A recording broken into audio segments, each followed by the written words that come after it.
Hello friends, welcome to Mallika spicy lifestyle. আজকে আমি তৈরি করব সবার পছন্দের পাটিসাপটা। তার জন্য নিয়ে নিয়েছি আমি 2 বাটি ময়দা, 1 বাটি চালের গুঁড়ো আর হাফ বাটির মতো সুজি, আর নিয়ে নিয়েছি 2 বাটি চিনি। মিষ্টিটা যে যার স্বাদ মতো দেবে। এর সাথে আমি 2 লিটার মতো দুধ ব্যবহার করছি। দুধটা আমি অল্প অল্প করে দেব।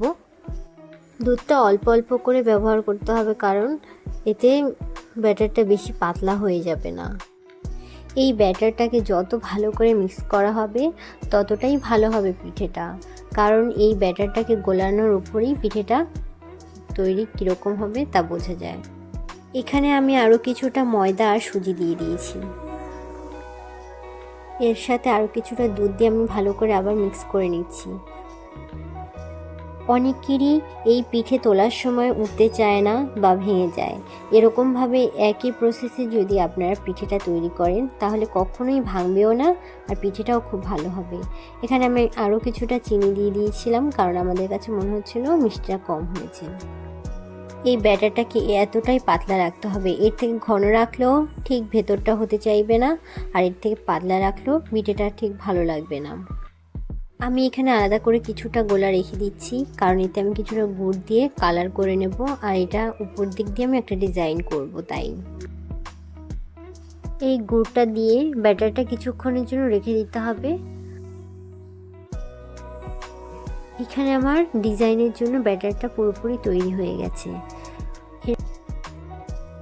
এবার আমি তৈরি করে নেব পুর, আর তার জন্য আমি নিয়ে নিয়েছি নারকেল কোড়া, আর এর সাথে আমি গুড় দিয়ে দিয়েছি। গুড়টা আমি ব্যবহার করেছি পাটালি গুড়, আপনারা চাইলে নলেন গুঁড়ো ব্যবহার করতে পারেন। আর এখানে ভালো করে গুড়টাকে নারকেলের সাথে মিক্স করে নেব।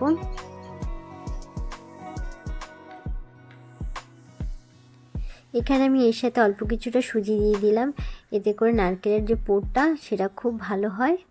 আর না দিতে চাইলে স্কিপ করতে পারেন। এরপর আমি এটাকে খুব ভালোভাবে নেড়েচেড়ে পুরটা তৈরি করে নিলাম।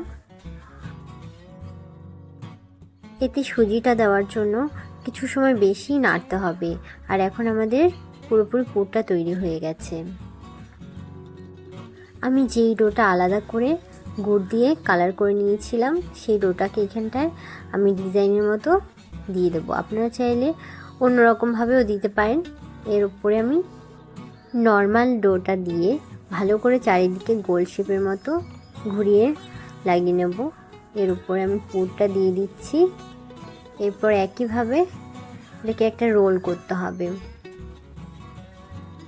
দেখুন বন্ধুরা, কত সুন্দরভাবে আমার পিঠেটা উঠে আসছে, আর কড়াইতে লেগে যাচ্ছে না বা ভেঙেও যাচ্ছে না। এই একইভাবে আপনারাও পিঠে করতে পারবেন। এই প্রসেসে যদি আপনারা পিঠেটা তৈরি করুন তাই এরকমই হবে। আর ডিজাইনটা করাতে আপনারা জানাবেন কেমন লাগছে আমার পিঠেটা।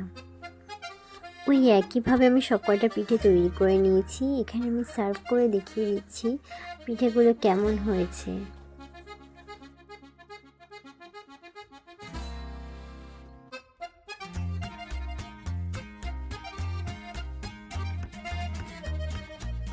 আপনাদের কাছে অনুরোধ রইল, আমার এই পিঠের রেসিপিটা যদি আপনাদের ভালো লেগে থাকে নিশ্চয়ই লাইক কমেন্ট করে দিয়ে যাবেন, আর চ্যানেলে নতুন হয়ে থাকলে সাবস্ক্রাইব করে দেবেন।